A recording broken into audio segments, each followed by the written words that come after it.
Are you ready to be empowered to live a life of emotional and financial freedom? Well, welcome to Freedom Starts Now.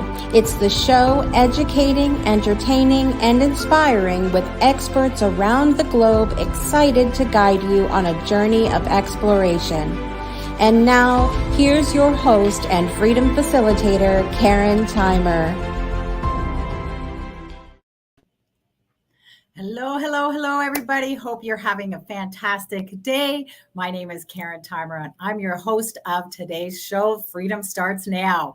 And I know if you're watching this today that you are searching for something new. Maybe you're looking to be inspired by something. Maybe you're looking to be motivated. I don't know what it is for you, but you're here and you're listening, and I appreciate it. So today's guest, I'm going to bring on my guest for today, Jessica Dugas.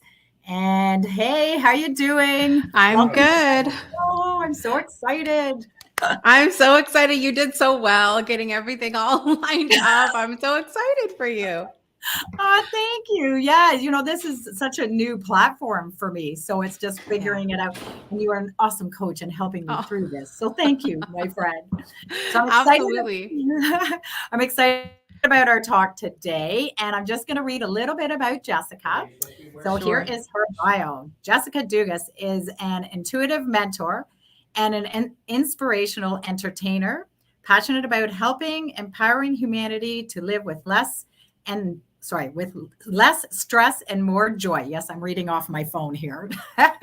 She's a multi-passionate entrepreneur, bringing all her coaching skills, healing modalities, authentic intuition, sense of humor, and I can definitely vouch for that, and love of entertainment to her clients, and she's an international best-selling books and successful talk show, The Breakthrough Show, and its network.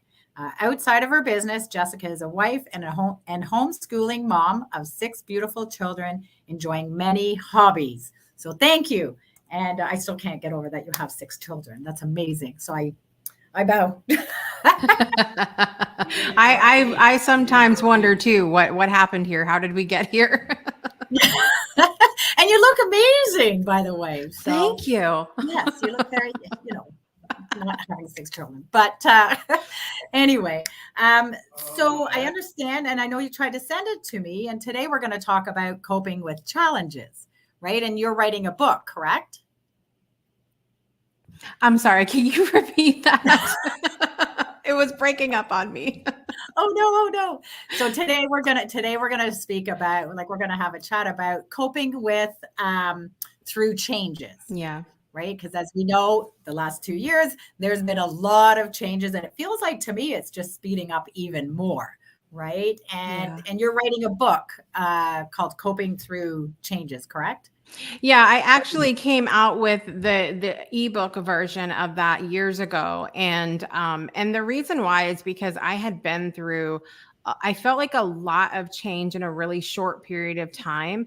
And so many people were coming to me and asking, like, how are you doing this? How are you still even like functional as a human being right now? Because it was a lot at once. I had dealt with a lot of grief.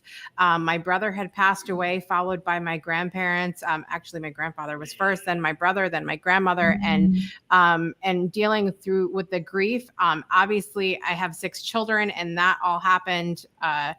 I feel like really quickly, but not really. But it was like dealing with the children and new babies and the changes of our family. Then we had begun homeschooling, which was a huge change, and then we had moved several times, which were a lot of changes. And so a lot of people were asking me, like, how are you doing it? What are you doing? And so I put it all together in this little ebook, and the book is being rewritten now to come out hopefully on paperback this year. And I include some meditations with it and little things like that I feel like really helped me through such a time of transition in my life. Wow, that's amazing. I can't wait to read it. Yeah. I'm sure it's going to be amazing. But so tell me about how, what got you started in doing the Breakthrough Show? What got you started? Like, how did you get through all this? Because you've had loss in your life, right? And so kind of guide me through what you have done to really just stay sane, Yeah. really, right? And keep it together and I raise a don't family. know. And it's, I mean, I know a little bit about you, but and you're very easy to speak with. So yeah, I would love it if you would share a little bit. Yeah. So with the breakthrough show, I mean, that was a product of the experience that I went through when I lost my brother, because I had had the opportunity to write in a book called Shine. It was a collection of an anthology of stories about women who use these different moments in their life to shine, to do something big in their lives. And I had the opportunity to share about when my brother died and what that looked like, and how that changed my life, because he was 4 years younger than me, and so I really felt like, that big sister kind of responsibility role. And when he died, I felt so out of control and so out of, like, I just had this moment of like a movie playing in my head of my life and going, what are you doing? What is wrong? Like, because I was like a lot of people, I was wearing the mask of the perfect mom, the perfect wife, the perfect everything, everything's fine all the time. Right. But it wasn't, my life was falling apart. And I had been through an abusive situation, a messy divorce. There was a lot of health issues I was struggling with and continue to navigate through today. And then, just dealing with a lot. And so I wrote the book, or the story in the book, and it became a bestseller. And then I didn't really have a plan. I was like, what do I do now? I don't know what to do with myself now, because I was doing some coaching of moms, and I was doing the mom thing myself, but I didn't really have a plan. And I had a great conversation with a friend of mine that was one of those really juicy, deep dive conversations of, like, down the rabbit hole we go, of exploring all the things. And when we finished, I said, God, I wish so bad that we had a microphone and recorded that, because so many people could have benefited from that conversation.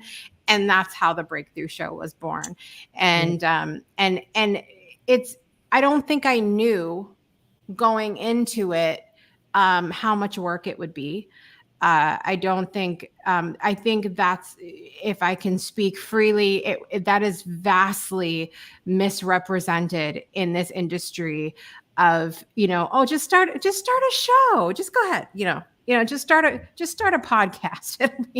It'll be great. It'll be wonderful. It'll be easy, but it does take work and it does take commitment. And depending on what you want to do with that show, it takes a lot. So I'm glad that going into this, I had those skills of being able to cope through changes and staying calm and meditation and taking care of myself and all of these tools in my toolbox, because I don't think I would still be doing this if I didn't pay attention to those things.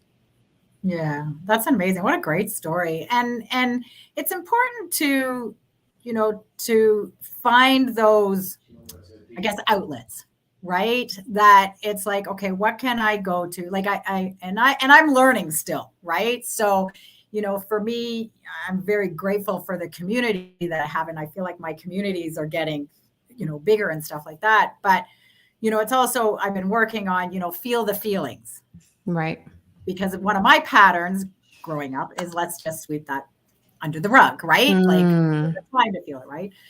So, and I feel like right now there's a lot of grief out there right now, and finding those coping. So meditation is one. I'm a huge fan of journaling, reaching out to people that are like-minded and stuff like that, right? And then it's like, but be also okay with feeling it, right?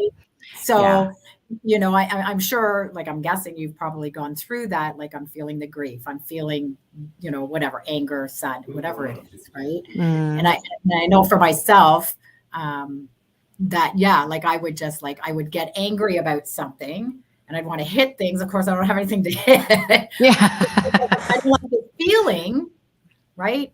So put it away, right? So I had to find something that would help me cope through whatever it is I do. to go Yeah. through. It's So, so important to feel it though. And that's something that unfortunately in the spiritual development community, we call it spiritual bypassing when we just ignore everything's fine, everything. And it goes back to where I was before of wearing those masks. And that's so dangerous for us to do, not just in the spiritual development community, but just in the personal development community alone to just keep brushing things under the rug. I think in this search for spirituality and connecting with our higher selves and the divine, it's so easy to just picture ourselves frolicking along like little fairies and, like it's just, but being in this human body is part of this life that we're in. No matter what you believe in, you are still, you're human at the end of the day. My good friend, Theontost, or also known as Prophet Calvin Witcher, he always says, "Good luck paying your rent in the 5D." Like how, like rent's still gonna be due tomorrow. You still yeah, have very human things, and so for us to ignore the very emotional side of what we're experiencing is just absurd to me. And so I've gotten some pushback from that over the years of, talking about very real things and just speaking things as it is, but it is what it is. It's part of this life, and I'm very adamant about making sure that that's included in what we're talking about. yeah, exactly. And I agree. And I was in that spiritual bypass, right? And I Right. and I heard of that and I was like, oh my God, that's so me, right? Because I guess growing up, I was afraid to show feelings around certain things, right? And as I continue on my healing journey and coming back to myself, you know, emotions are coming up, right? So, but it's like, oh my gosh, okay, be in that emotion, be in that, like, be okay with it. There's some emotions I'm okay being in, and then Yeah. there's some that freak me out, right? Like it's like, oh my God, I could literally do like, I don't know, smash dishes or something. You know what I Yeah. mean? But I mean, I'm not going to because then I have to replace them, right? Yeah. But, but there's times where I feel like, oh, and I don't know what to do with that. And what I'm Mm. learning is to take that energy and put it into I'm not sure I can think of the right words here, but put it into something constructive, Yeah. right? Like put it into being creative, put it into putting it out there of who I am and what I believe, something along that line. Anyway, Yeah. so I'm Yeah. still, I think that's a huge misconception, though, that people think that just because you acknowledge this emotion that you have, that there's something wrong with that. There's nothing wrong with acknowledging it. Our job, I feel like, is to learn the transition part of that. Now, what do I do with it? yeah, There's nothing wrong with acknowledging that you're angry, you're pissed off, you're sad, you're jealous, you feel guilty, you're whatever it is that you're feeling. Nothing wrong with acknowledging it, but now what do we do with it? Now, how do we direct that energy, and what choice am I going to make because of that recognition? yeah, yeah, exactly. And things like, and I'm going to come back to grief, right? Because Mm, people will ask me, like, well, how long should I stay in that emotion? Right? How long do you grieve for? Right? And it's like, well, everybody's different, right? yeah. I believe, you can, it's okay to be, angry or whatever it is you need to go through. I think grief is a little bit longer, but do you want to live in that forever? Or do you want to go, Right. okay, it's time to live, right? Because I do know people that they're still grieving from, and I believe it goes deeper than just that loss, Mm, right? And and I haven't lost anybody that's super close to me, so I'm mm, grateful for that. yeah. But but she's still grieving 5, 10 years later, right? Right. 8 years later or whatever it is, right? So Well, the thing about this, and I just want to jump in and say this really quick, is because I feel like I'm still grieving, but it comes in waves and it looks differently. And I remember how it looked when my grandmother first died. We were very, very close. I called my grandmother 6 times a day for any number of things, just to say I love you, just to hear her voice, just to I'm not going to cry on your show, just to you're allowed to, because then just to to ask a recipe that I forgot. I heard it was raining there. Is it raining? Just any random thing. I remember when she first died, I would think of something and I would call her. I just wouldn't even think about it. Like I would just call her.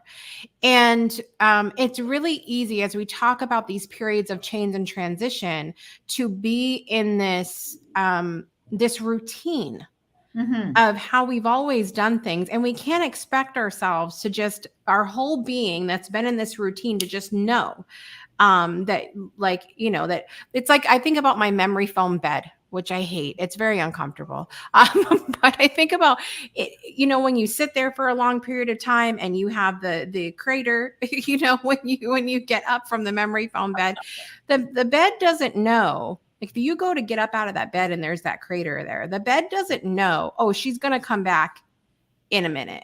So it doesn't know to hurry up and fluff up faster, right? Yeah. It's the same thing with these periods of transition. Like you can't expect it to just snap back into place. Right. The energy is just supposed to know. So the other day, the reason I say that I'm still in grief, I believe that once you grieve, you're always grieving. It just looks different. I was fine the other day. And I was talking to my daughters about some different things. And I was telling this story of my grandmother had a laundry chute that went from the bathroom to the basement where the washer and dryer were. And I have these memories of when I was little, and I would find the longest piece of string I could find. And I would write these little notes.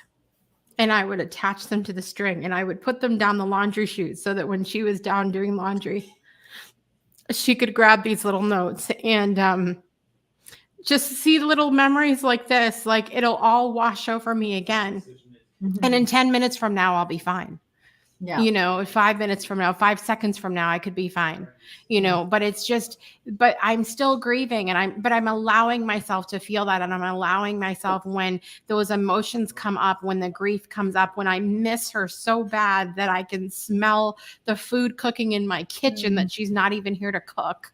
Right. And I miss her. I allow it to just be. And I allowed myself to cry that day with my daughters. My daughter came and gave me a hug and I was like, it was just this is a difficult moment because I felt that grief, but it was also this beautiful moment of now I'm sharing that with my daughters and getting to relive those memories with them. And I think we have this misconception that change and transition and grief have to be this miserable, horrible thing.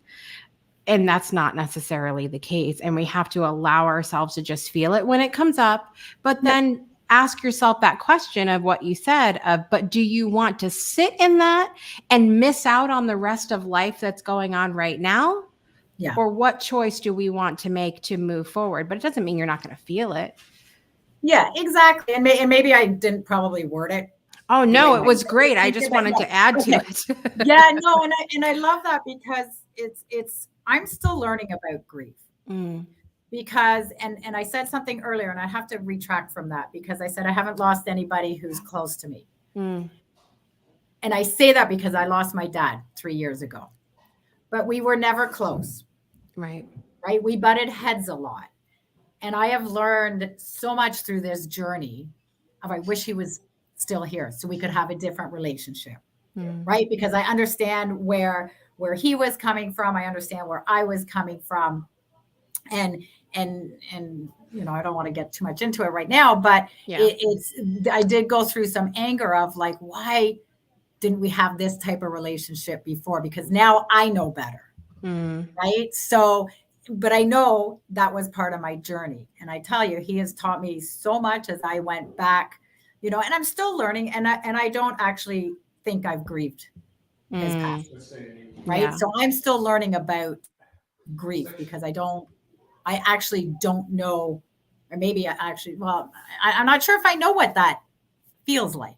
So when I lost my dog, I cried for days and days. So I think it's understanding. Yeah. Anyway, it's an interesting topic, grief, because I'm still right? And Yeah. yeah.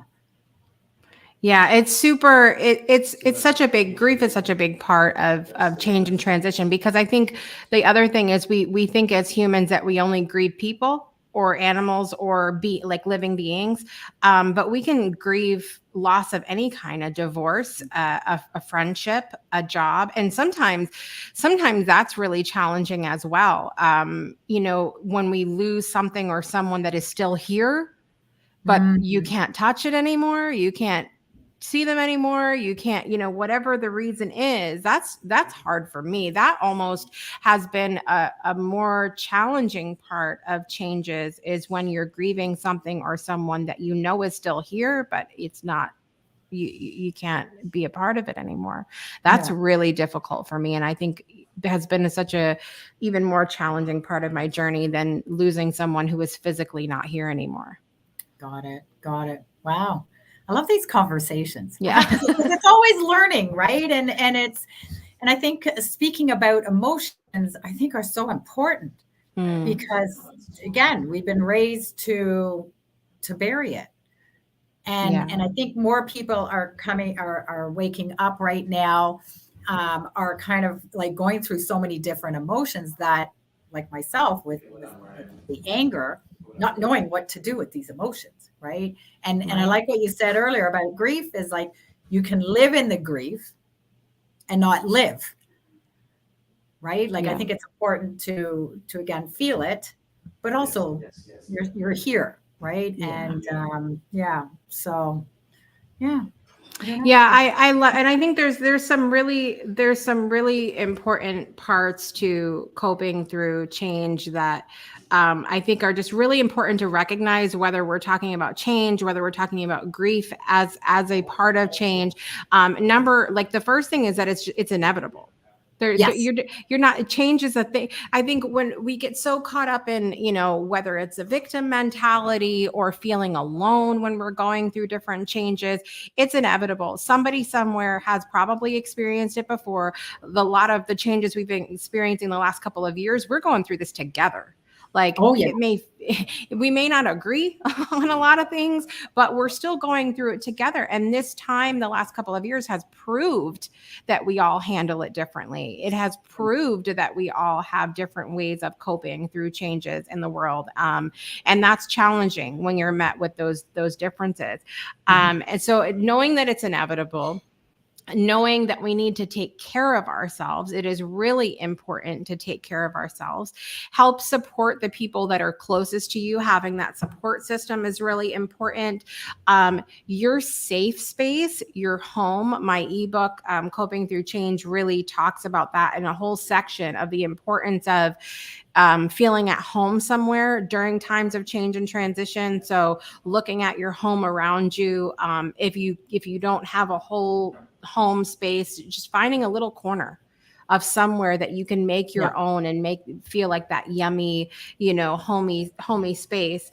And then looking at your community and looking for signs within the community of coping through change, because you might be able to learn something as well. You might not be coping so well with different things that are going on. You may not feel like you're grieving well, if that's even a thing.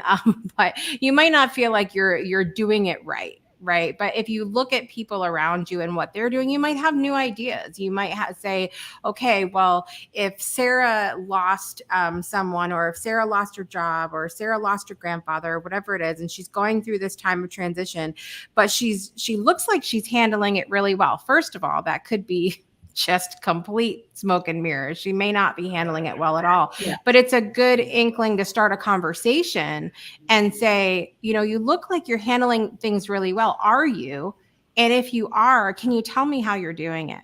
Can you give me some Mhm. insights, and we can learn from each other during these times of change as well. Yeah. Oh my gosh, I have learned so much from my community, from YouTube, from Clubhouse, like all these things. Like I look for like it depends on what I need that day. Like Esther Hicks, Mm, Esther and Abraham Hicks on yeah. YouTube has been one of the best therapists I've had through I this, right? know. We love Like going Abraham. through oh my God, I love Abraham, right? So it's just really just, finding those or like reach out because we are all going through the same thing at so many different levels, and finding those coping. I like going into nature. Sometimes I actually go out and hug a tree. Right? I used to laugh back in the day. I was just having this conversation with somebody. I said, yeah, when I was younger, I used to joke about tree huggers, right? Until I discovered the love of hugging trees, right? But like I tell people, don't knock it until you try it because it's amazing, right? But that's nature, right? It's just such good energy. Like it's just like Yeah. I need to hug something, and my dog's hairy and whatever, right? But yeah, just go and find that happy place. I mean, Yeah. it's just to connect, and if you can find a place in your house, fantastic. If you need to get out in nature, whatever it is, right? So Yeah. very cool. Very cool. Yeah. I'm excited to read your book when it comes out. Yes, I'm excited to redo it because it's been a long time. I was leading a moms group back when I first created it. And it was so helpful for moms because I feel like as moms, we're constantly going through that change and transition. Like you feel like one minute your baby just came out. Next thing you know, they're like in high school and talking back. And the next thing you know, they're gone. And that's what I love. And I think it's so important about this show and the work that you do specifically, Karen, because we don't often think about that. We don't often think about like what happens when this mom part of my life ends or this first part of my life ends, and you start going through a lot more of the grieving because people are starting to die. And not to get morbid here with you guys, but that happens, and then the children are gone, and it's a lot of loss. And I'm so glad we ended up talking about grief through this because that is such a huge part of it. But all of that stuff happens, so that's why it's so important what you're doing, because then you have to decide. I think it'd be better to go into that stage of our lives a little more prepared. Yeah. And going, I kind of have a plan for what I'm going to do, or I'm at least comfortable with the idea that this change and transition is going to happen. Yeah, I love that. Yeah, and oh, there's so much to being a human, eh? Yeah.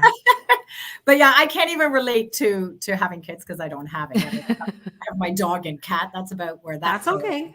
But I can only imagine how hard it would be because I remember my mom when I moved away. I'm the baby of 4, and and I was the last to leave the nest, right? And I remember my mom. I don't know if she's watching today, but if she is, awesome. But she wouldn't talk to me for 3 weeks, and I thought like why won't did I do something wrong? But it was just like her baby has now left the nest, and all the kids have left the nest. So she's going through her grieving, right? So yeah, I don't know. I'm just like, why won't you talk to me? Like that's why, because she was mad. She was mad because you left her, Karen. Well, that's how I felt. Right? And it's hard for the children in that situation as well to go like, I don't understand why mom's acting this way. Like, and so I think it would be lovely to have, this conversation for parents and children to have a conversation about what this transition is going to look like. I have talked to my oldest child who's going to be 21, and I'm in denial about that right now. I've talked to him recently about this whole, like, I've stopped myself and I've said, okay, let me slow down here and first apologize for how I'm coming across right now. I'm just not handling this well. And being honest about that. It's so important for us to have those conversations, because I'm not going to do everything right. Just because I'm a parent, that doesn't mean I'm like the God of all people. That's not how that works. I know. Don't let my kids hear that. I'm still the God of all people. But it's like, I'm trying to be a different kind of parent and have these conversations with them and go, okay, I don't have this right now. I'm really angry. I'm really upset. I really don't understand. I don't know how to handle my own emotions right now. And so I'm just going to need you to take that in context as we're having this conversation. Oh, I love it. I love it. Oh, that's awesome. And he was fine, I'm guessing. He's, he knows that I'm a hot mess, and so is he too, because he's the first child and he knows he's the experiment. So he's the experiment. I said, I'm sorry, you're the guinea pig. It's what it is. Oh my God. I think by the time when my parents got to me, it's like, oh, whatever, let her just do her thing. I surrender. I think I saw a meme the other day that said the first child is like the first pancake. It's a little messed up, but it's still good. Oh my God, that's hilarious. It's so Oh, true. Like and it's the same thing with the younger ones too. Like I'm just learning. I'm a work in progress, and I'm very honest with my kids about that. And maybe that's not how I should be as a parent, but I don't really care. no shoulds, my friend. Don't No remember there's shoulds. no shoulds, right? We're You not know, shitting on ourselves we're here. not shitting on ourselves. You know what? And at the end of the day, everybody, we're all just doing the best that we can Yeah, with what we know at this point today. that's it. Right. And that's it. And you know what? Everything is trial and error. And you're gonna make mistakes because at the end we're all human and we're all here to have experiences and learn. Right. That's it. And Yep. and feel the feeling. But oh, I love this. Well, thank you. I appreciate our chat today, and I'm sure I guarantee we will do a lot more of these. Yes.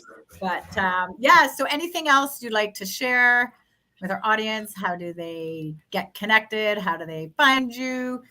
And Well, then of course, you can find me here on the Breakthrough Show Network, and you can go to thebreakthroughshow.com, and you can find me there. You can also go to jessicadugas.com, and when the book is released, that's where it would be. I'm also writing a second book this year, which I've been working on for a long time, but I don't even have a title yet on this because it's something that I'm super passionate about. I'm writing a collection of short stories about growing up with my grandparents and the lessons they taught me without actually teaching me, like things that I observed and the way that they lived and little things that they did. And that little story about the notes down the chute is going to be in the story, or in the book. So make sure you guys tune in for that when it comes out. I'm hoping by the end of the year that will be finished because it's been a passion project for a while.